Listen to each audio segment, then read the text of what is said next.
Inihalin tulad ni Pangulong Bongbong Marcos ang Battle of Mactan sa paninindigan ng Pilipinas sa ating soberanya. Sa paggunita sa anibersaryo nito, sinabi ng Pangulo na masaya siyang buhay na buhay pa rin ang diwang makabayan hindi lamang sa Cebu, kundi sa buong Pilipinas. Ngunit sa panahong ito, may mga makabagong pagsubok tayong hinaharap na ang solusyon ay hindi dahas o armas.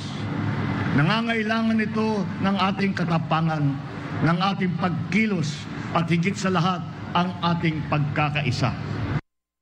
Mga kapuso, patuloy na tumutok sa mga balita, mag-subscribe sa GMA Integrated News sa YouTube. Sa mga kapuso abroad, samahan niyo kami sa GMA Pinoy TV at www.gmanews.tv.